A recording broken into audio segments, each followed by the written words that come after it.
Hare Krishna, dear devotees, Hare dear Krishna. Vaishnavas, Vaishnavis, Hare Krishna, Vatsala. Mhm. Nice to see you again. Yes. We're just waiting a couple of more minutes for devotees to join in. Okay. Happy Kartik, everybody. Happy Kartika to you too. Thank you.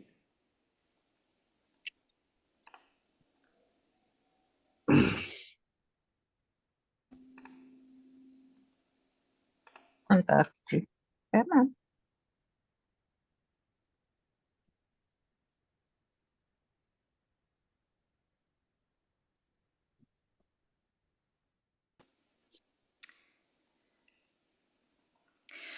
We're asking the same thing as last time, to please share in the chat where you're from, where you're joining us from. It's always inspiring to see devotees from all over the world. I know we have each week we have devotees, new devotees join, so that's nice to see.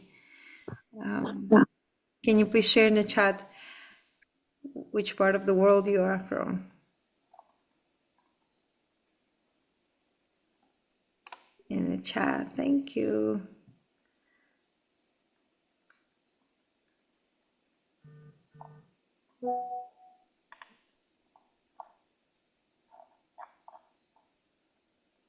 I can have Bhakti Yoga. Bhakti Yoga is Sangeeta Mother's little doggy. बड़ा करो ना यहाँ पर आओ। Come on. Wow, okay. So responses are coming in. Karuna Purna Shakti, Hare Krishna again from North Carolina. Jayananda Das from South Africa, Hare Krishna. We've been chatting a little bit offline. And hey Dimas, nice to see you again from Boston. Greg from UK, nice to see you again. Looks like Vatsala is on from Philadelphia. Who? Sorry? She Vatsala Dasi from, or not Dasi, Vatsala, soon to be Dasi, from Philadelphia. Yes, she's there. Yes. Shama Manjari Mataji from South Africa. Bless Kartik. Same to you. Hare Krishna. Shamalota Hi. from New Taliban, Mississippi. Hare Krishna. Hare Krishna Kavita. Nice to see you here. Aradhana from Toronto. Hare Krishna. Nice to see you again. Getting quite cold. Yes, I agree. I'm not sure about other parts of the world, but right now our temperature in Toronto is 10 degrees or less. Yes, it's a little bit chilly. What is that Fahrenheit? Do you know? Fahrenheit? So bad. Let's look it up. 10 Celsius to Fahrenheit. It's 50. 50? Yeah, that's pretty cold. Yes. And then Ishwari from Ottawa, Hare Krishna, Vatsala from Philly, Induleka Mataji from Boston, Hare Krishna, nice to see you again. Hare Krishna. Surit from Gainesville, Florida, Hare Krishna, and Kavita, yes, from Regina, Hare Krishna. Nice to see everybody. We had such a nice inspirational session last week, right? We need more of those sessions.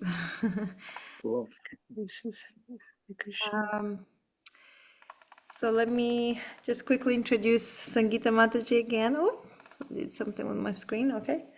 So Sangeeta Mataji is Srila Prabhupada disciple, and she has been a hospice nurse for 30 years. She was very instrumental in building Bhaktivedanta Hospice in Vrindavan, which is now Bhaktivedanta Hospital. She's also written this wonderful book, The Final Journey, that we are about to get into, continue. And Mataji is also a certified grief counselor and a certified grief educator. She's facilitating a private grief support group on Facebook for devotees. Anybody's welcome to join. We'll share the links after the session. And I'm not sure if I missed anything else, but we are an hour behind this week in UK. The clocks go back next week in Canada, US and Canada. Yes, they are. So I guess it's different time for you, Greg, right? Right now. You already changed, your clock changed. Yes, yes. Hare Krishna, everybody. Yeah, so we're 4 o'clock in the afternoon here. Okay. And before it was 5 5. p.m. Okay, I guess Yeah, it's yeah, yeah, yeah. earlier. So, Okay. yeah. Yeah. We're still on the same time, but it will change for us soon too. Yeah, I thought, I had a little search this morning because I'm thinking, I'm trying to work out the times, and then I thought, I wonder if the times go back in America, and then I checked. It does. It does. Yeah. Yeah. Soon. Soon, yeah. November 3rd, it'll change. Yeah. So Okay. anyway, welcome. Yes, welcome everyone again. And Rasika, beautiful Rasika, will be facilitating the reading session. We'll continue where we left off. So please go ahead, Rasika. Thank you. Hare Krishna, everyone. Thank you for being here. So nice to see you all. Let me share my screen. And so we left off in the section A Living Will. We would like to continue reading. Yeah, I think we got up through the living will, and I thought we were through it. No, There's and there's two. This one is actual living will, like you read through it and it says like oh, okay, yeah, it's an example of yeah, one. it's an example of living. Yeah, Yeah. Okay. yeah. Who wants to start? Anybody have their hand up? Not yet, but I can start. And then, Okay. oh, Greg, thank you, Greg. Love to hear your reading. Thank you. Okay, yeah, if that's okay. Thank you, everybody. A living will. To my family, my physician, my clergyman, my lawyer. If the time comes when I can no longer take part in decisions for my own future, let this statement stand as a testament of my wishes. If there is no reasonable expectation of my recovery from physical or mental disability, I, full legal name, request that I be allowed to die and not be kept alive by artificial means or heroic measures, including cardiopulmonary resuscitation, CPR, mechanical respiration, artificial or invasive means of nutrition or hydration, administration of blood or blood products, and intravenous medications that will unnecessarily prolong my life. Death is as much a reality as birth, growth, maturity, and old age. It is the one certainty. I do not fear death as much as I fear the indignity of deterioration and hopeless pain. Do not put any products or food containing meat, fish, or eggs into my body. This is in accordance with my belief system. I wish to maintain this standard in sickness and in health. I ask that a recording of the chanting of the holy names of Lord Krishna, sung or spoken by my spiritual master, A.C. Bhaktivedanta Swami Prabhupada, be played close to my ears constantly, 24 hours a day, or transcendental sound vibrations such as Srimad Bhagavatam or Krishna Bhajans be mercifully administered to me without cessation up to the moment of my death. It is, if it is at all possible, to take me to the holy Dham of Vrindavan, India, for my final days. This is most desired. As recommended in the Vedic scriptures, I request that my body be cremated after death and the ashes be placed in the Yamuna River in India. If desired, other arrangements or specific instructions for a funeral service can be written below. Then the patient would sign it and date it and have two witnesses sign it as well, depending on where you live. Okay. Okay, medical power of attorney. I, the undersigned, full legal name here on this day of in the year, be of sound mind, willfully and voluntarily appoint a person, full legal name to be placed there, to accept or refuse medical treatment on my behalf and in my interest if, due to a condition resulting in illness or injury, and the judgment of attending physician, I become incapable of making a decision to accept or refuse medical treatment, food, and liquid. And that needs to be signed and address placed. Mhm. As medical power of attorney, I understand the acceptance of this appointment means I have a duty to act in good faith and with due regard for interest and benefit of the person appointing me, and that's obviously signed and dated by the person that is medical power of attorney. For any reason the above appointed medical power of attorney is unable or unwilling to carry out this act of duty, I appoint another person, for legal name to be put there, to act as alternative medical power of attorney with the same rights and duties as stated above, which is signed with the address and date. At any time, a patient has the right to revoke his decision to continue with hospice and palliative care. He may also revoke any decision stated in the living will. The hospice agency and the attending physician must be made aware of this revocation as soon as possible. Advanced directives are not to be confused with euthanasia, which is when a patient requests medical interventions to hasten death. Certainly, a patient has the right to refuse life-sustaining treatment, but the Krishna consciousness philosophy and laws of karma do not allow for assisted death. With compassionate hospice care, a patient can receive comfort measures for physical, mental, emotional, and spiritual pain. He is given control as to what treatment he wants to accept or refuse. Having someone assist the patient with his death is not an option offered in hospice care.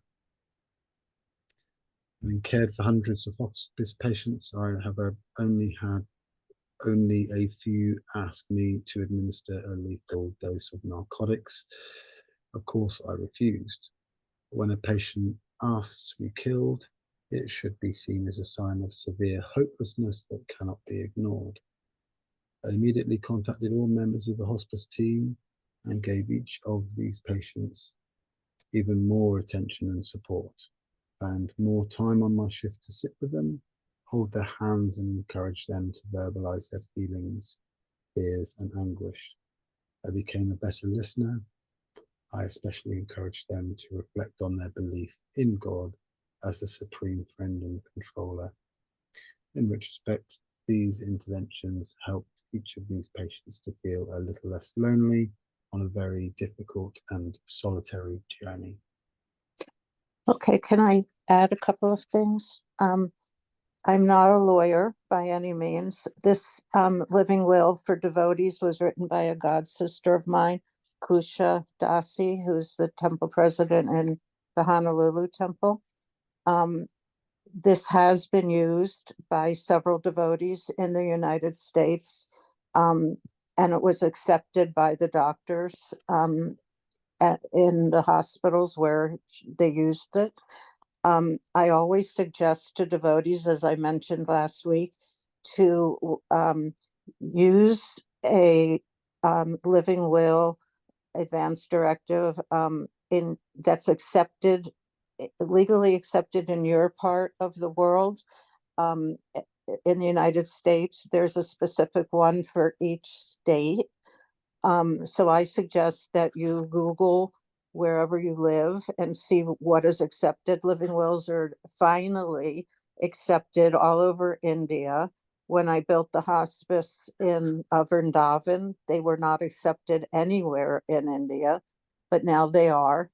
And so in your country, they may or may not be accepted, but if it is accepted in your area, I would suggest you Google it and print out one in your place where you live, and also copy this medical power of attorney from the book and use both of them. Just paper clip them together and explain if you're in the hospital or on hospice ever, or a family member or friend of yours is on hospice and they're devotees, then you can explain to the doctor or the hospice nurse that, this is one that's acceptable here where we are. And also, this one is specific to my spiritual beliefs. And that's all that really needs to be said. Um, Hopefully they will accept this one as well as the other one. They're both um, they both state similar things, except this one goes beyond what a regular living will state, and as you can tell, it states things that we would want stated as devotees, like do not put anything with meat, fish, or eggs in my body. If you're doing a tube feeding, for instance, don't put any liquid in my tube feeding that contains eggs or anything like that. So it speaks for you when you are no longer able to speak for yourself. So in general, I would say have one printed out if it's accepted in your place of residence in your country. Have that one printed out and signed and filled in. And I would also have the one here for devotees and just paper clip them together. And you should be covered in all areas. Okay. That's about it for that. I want to explain the next few pages in the book if I can. So can we go on, or are there any questions about the living will? Do we have anybody's hand up? I think Throughout? there's a comment from Kavita. It's also helpful to discuss the contents of your ACP with family caregiver or proxy, so they know your wishes. Okay, I didn't hear all that. Could you, Yes. rather Kavita, than read it, can you just explain it? What, yes, Kavita? so Kavita is saying that it's also helpful to discuss the contents of your ACP with family, caregiver, and proxy, so they know your wishes. No confusion when you can't speak for yourself. Definitely. Great point. Yeah, and we discussed this last Sunday as well. Talk to your medical power of attorney, the alternate, because you do want to have an alternate. Like I said, what if you need it at a time when that medical power of attorney is in India, let's say, they're going on pilgrimage and they can't come home by yesterday. So you need the alternate medical power of attorney to take care of you and um, follow these directions, because your first medical power of attorney isn't there.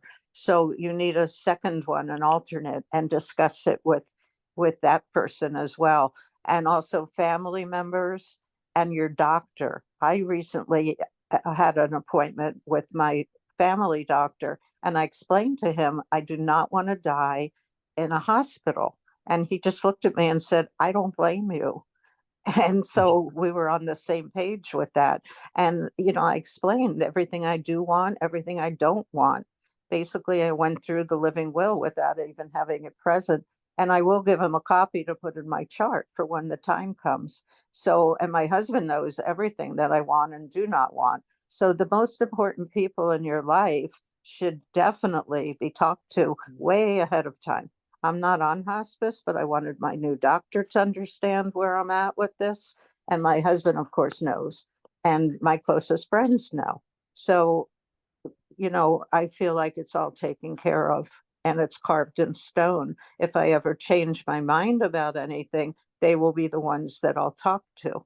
So I feel very secure knowing that the right people know what my feelings are and what I would want and don't want. So yeah, good point. Thank you for bringing that up. By the way, we can see your face, so I'm not sure if it's on purpose or maybe by mistake. But my finger touched the Yeah, stuff. yeah. Oh, sorry. Better. Okay. Okay. Anything else, or can we go on? Probably you're muted. Sorry, I said we can take questions later on also if there's more questions in the chat like we usually do. just to, for the sake of Okay. moving along. And then, yeah, Sangeeta Mataji, please go ahead if you wanted to add anything to this section. Well, I just want to explain so we don't have to, spend a lot of time on this chart that's in the next few pages of the book. And what this chart is when you're a caregiver to a terminally ill patient, okay, this chart starts at 7 a.m. and it goes on, it should go on 24 hours. So it's quite extensive of a chart that my god sister, who was also a nurse and is no longer with us in this world, she wrote this. Okay, and it's very helpful.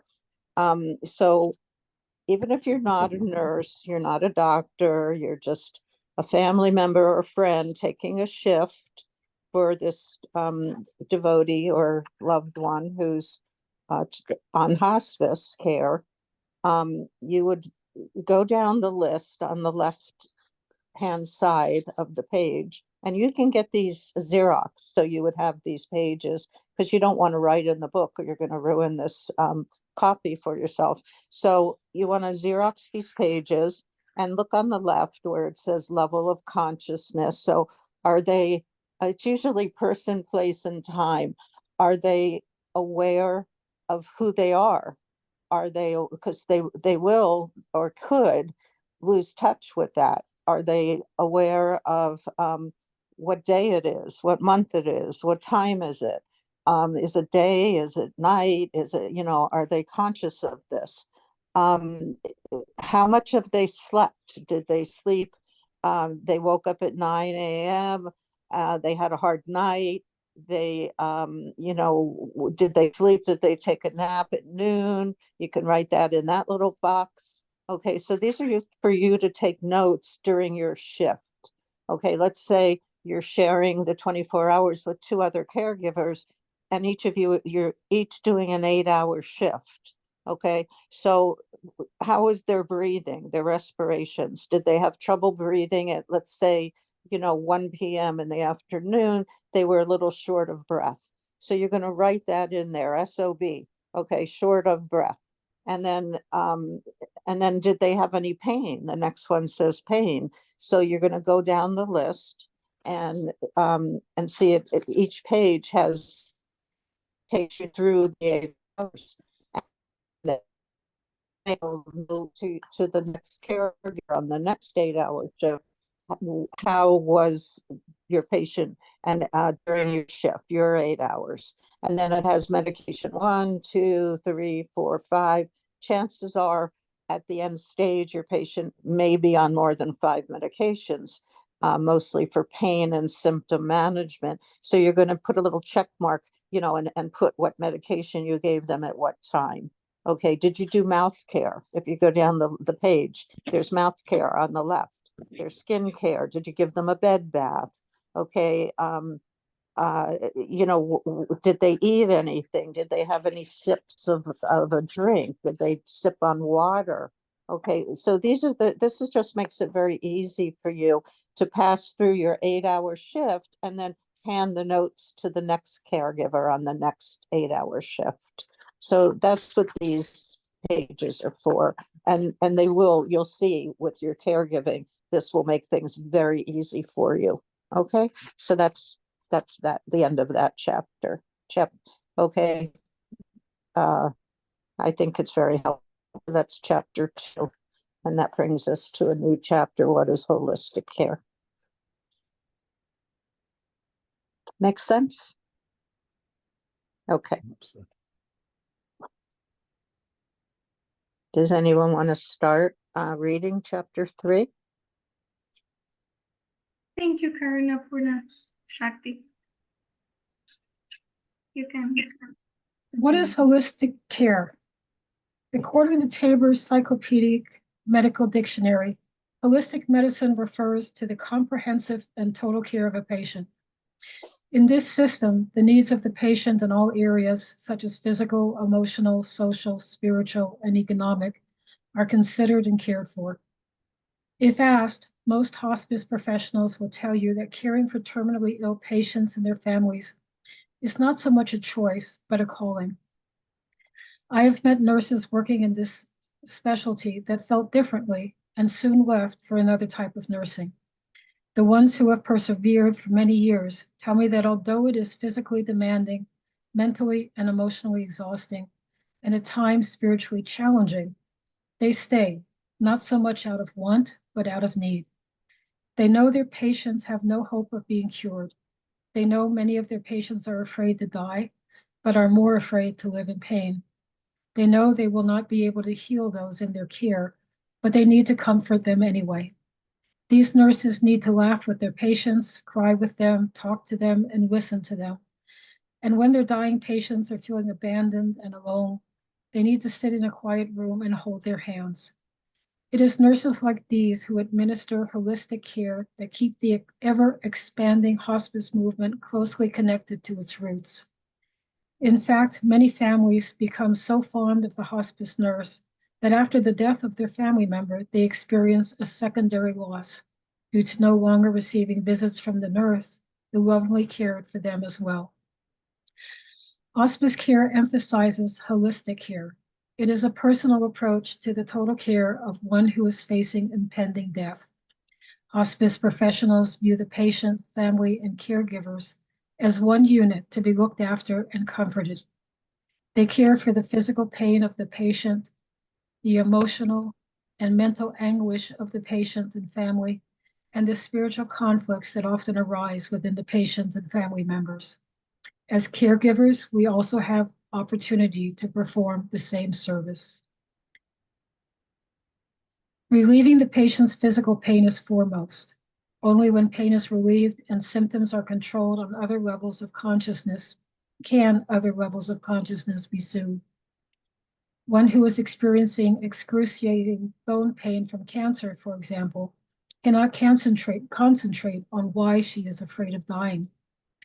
Once she feels some relief from the physical pain, her other work can begin. As a caregiver, in-depth communication with your patient cannot begin until he is physically comfortable. It also cannot begin until you have started to examine your own thoughts and feelings about the situation that is confronting you. You may not reach concrete conclusions at this early stage, but it is here that our journey begins. Whether you are caring for a family member, friend, senior Vaishnava, godbrother, or godsister, you cannot help but experience a sense of loss as each day passes. Once death occurs for the devotee, you will no longer have his personal association. That sense of emptiness and grief begins to unfold a long time before the devotee passes away. By Krishna's grace, we are allowed this time to prepare for the unavoidable, because the Lord promises to carry what we lack and preserve what we have. He strengthens us for when we will need it the most. Jai. Thank you so much, Karina Purnashakti. Would anyone else like to continue with the next section? I'll go ahead. I'll read. Oh. Oh, thank you. Well, Should I go ahead? yes, thank you. Hare Krishna devotees. Hare Krishna. What is spiritual pain? Because grieving starts a long time before the actual death experience, the patient, family, and caregivers may experience what is called anticipatory grief. This occurs when family members and close friends realize that death of their loved one is unavoidable. This occurs for the patient when he realizes that his life will end much sooner than expected. Anticipatory grief is sometimes referred to as pre-death bereavement. As a caregiver, you need to give your patient, as well as yourself, permission to grieve. Spiritual pain can be intensely private and can manifest itself in many ways. Perhaps the dying devotee did not accomplish what he wanted to in life. Perhaps his children are not yet grown, and he worries what will become of them or if they will even remember him. Perhaps there was a particular service he wanted to perform for his spiritual master, and now that is impossible. A devotee may regret having wasted so much time when not engaged in devotional service. When someone is very ill, with months or even weeks to live, remembering one moment that was wasted can cause mental anguish, guilt, and regret. Unexpected emotions can often manifest in one who's facing imminent death. The patient may even vacillate between feeling spiritually strong one day and emotionally weak and vulnerable the next. This is common. When someone is experiencing spiritual pain, she may cry, become anxious, or exhibit anger at seemingly inappropriate times. She may even joke about dying, which is often a way to mask her fear and anxiety. We can help by becoming good listeners. Being in the presence of a sensitive listener will enable the devotee to release some of her anxieties, even if that anxiety stems from fearing the pain associated with the dying person. We must not hear with judgmental minds, but with compassionate hearts. We can help by creating an atmosphere of safe boundaries so the devotee, if willing, can comfortably reveal her mind and reach emotionally sound and Krishna conscious conclusions. Therefore, as much as the dying devotee will allow, this time can be seen as a window of opportunity to increase your intimate relationship in a mood of Krishna consciousness. The dying devotee must not fear being ridiculed. Choosing each word carefully, saying what you feel, asking what you can do for him, and expressing your gratitude for having known him will create a mood of love and trust in which he can reciprocate. This is the time to share spiritual realizations and to reassure the dying devotee that the Lord will never leave him. I once heard a senior devotee in our movement say, "Krishna is not an ingrate. He will never forget the service you have rendered. He will never abandon you." Certainly, this is true of dying devotees. Sorry, certainly this is true of the dying devotee who has taken shelter of the Lord. As a caregiver, you have a tremendous opportunity to remind the devotee of this truth. Thank you so much. Shamalota Devidasi, would you like to continue? Thank you. Yes, thank you. How can the caregiver help? Even if bedridden, when a devotee is encouraged to engage in devotional service to the Lord, any spiritual anxieties he may have will soon be diminished. Gently remind him of what Prahlad Maharaj said in the Srimad Bhagavatam. Hearing and chanting about the transcendental holy name, form, qualities, paraphernalia, and pastimes of Lord Vishnu, remembering them, serving the lotus feet of the Lord, offering the Lord respectful worship with 16 types of paraphernalia, offering prayers to the Lord, becoming his servant, considering the Lord one's best friend, and surrendering everything unto him. These 9 processes are accepted as pure devotional service. One who has dedicated his life to the service of Krishna through these 9 methods should be understood to be the most learned person, for he has acquired complete knowledge. Srimad Bhagavatam 7.5.24. In this regard, in his introduction to the Bhagavad Gita as it is, Srila Prabhupada writes, if one has 50 years of life ahead of him, he should engage that brief time in cultivating his practice of remembering the Supreme Personality of Godhead. This practice is the devotional process of Sravanam, Kirtanam, Vishnu Smaranam, Padasevanam, Archanam Bandhanam, Dasyan Sakyam Atman Nivedanam. This nice process, of which the easiest is Sravana, hearing Bhagavad Gita from the realized person, will turn one to the thought of the Supreme Being. This will lead to Nischala, remembering the Supreme Lord, and will enable one, upon leaving this body, to attain a spiritual body, which is just fit for association with the Supreme Lord. Here, Srila Prabhupada refers to another 50 years of life as a brief time, If one is aware that death will come in only a few months, he may feel a sense of a spiritual urgency that may cause anxiety and could lead to spiritual pain. Remind him that the night processes of devotional service can be performed in spite of the body's disease condition. As a caregiver, support him in whatever service he desires to render. If he is physically incapable of performing a service, you can offer to do it under his guidance, so he will not only be a participant, but a teacher as well. This will give the devotee a feeling that he is passing on his knowledge of devotional service to others. This sense of handing down knowledge as a kind of legacy is essential for a terminally ill patient as he assesses his life. The hospice philosophy of dying with dignity allows for every person to feel that his life has brought value to the world and that his wisdom will not be forgotten. By the grace of the Guru, devotees possess the greatest knowledge. Allow for the dying Vaishnava to transmit that wisdom to those he will leave behind. As someone's condition begins to worsen, she may not only be able to read, chant, or even speak for short periods of time.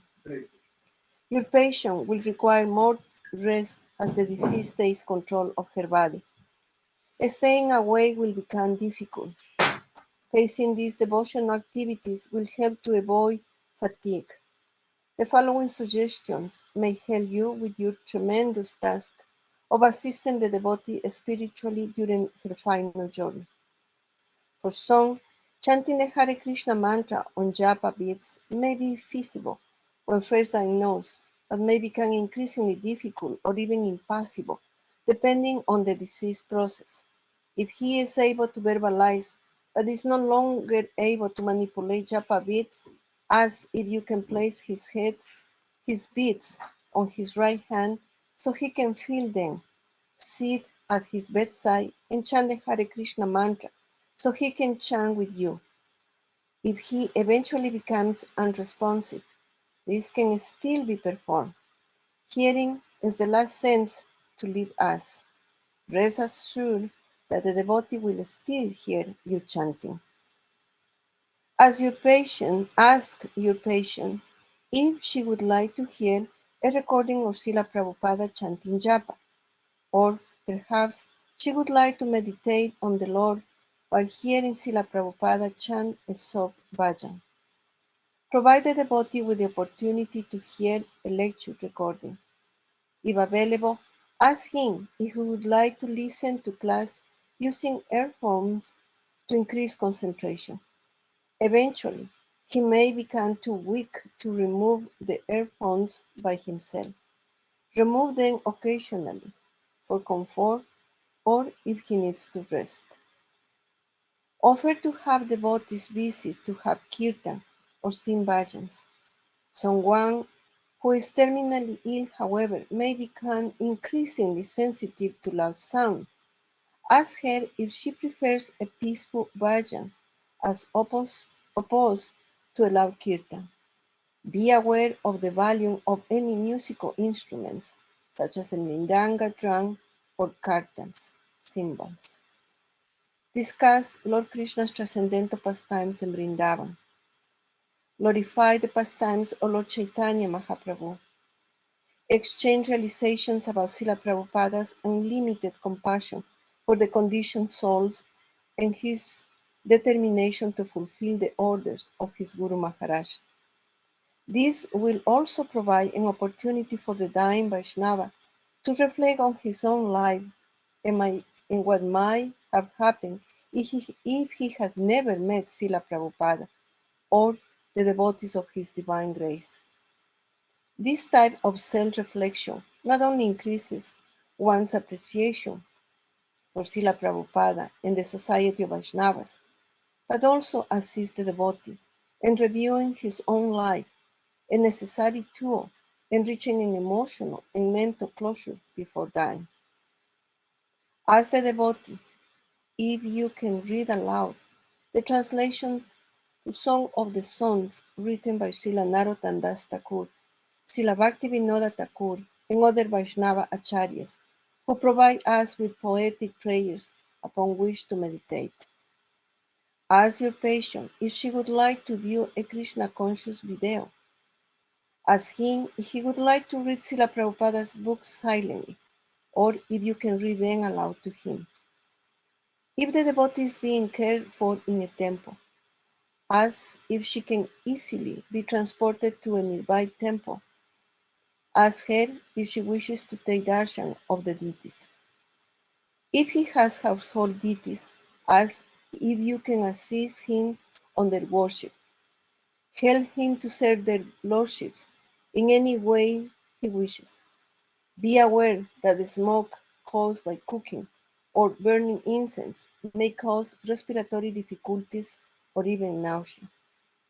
Caution: even oxygen tank or concentrator is in use, be sure to avoid open flames such as candles, ghee lamps, the lighting of incense, etc. Please note that the burning of incense may exacerbate breathing difficulties for some patients. Thank you so much. Thank you, everyone.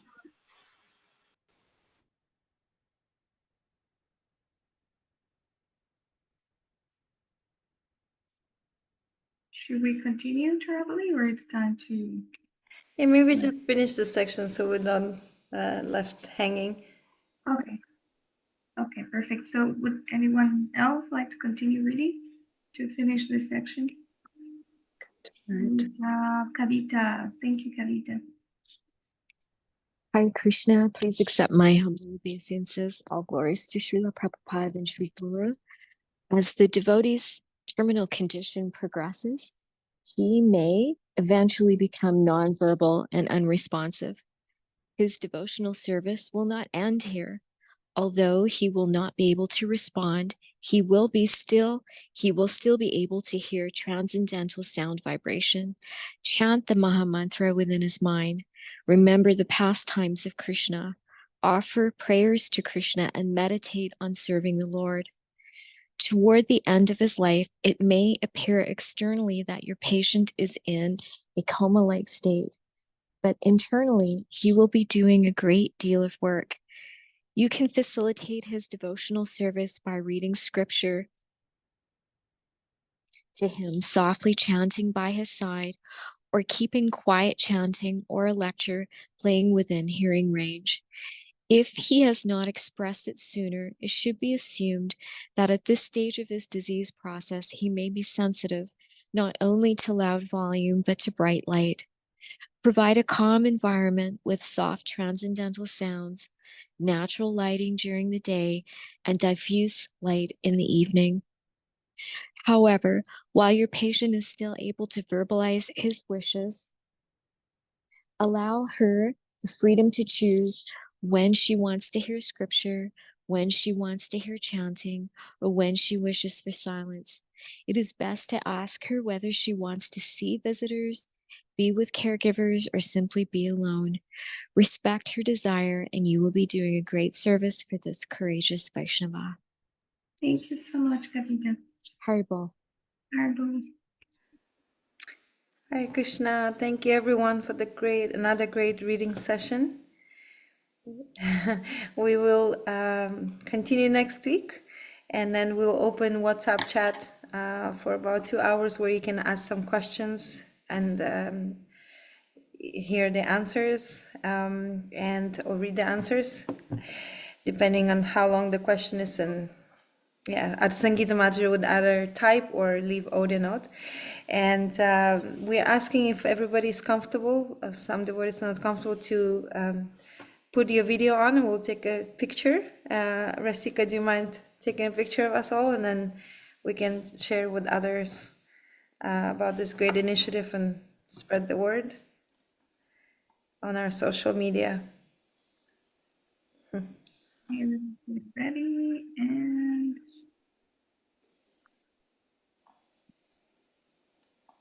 Okay. Ah, sorry again. It's okay. Okay. Yeah, I ask you each time because I don't know how to do it here on this computer.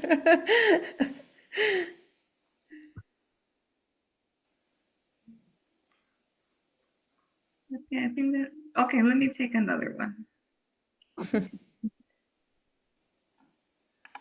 Okay, 1, 2, 3. Okay, thank you. Thank you so much. Such beautiful faces of devotees. Nice to see. Very inspiring.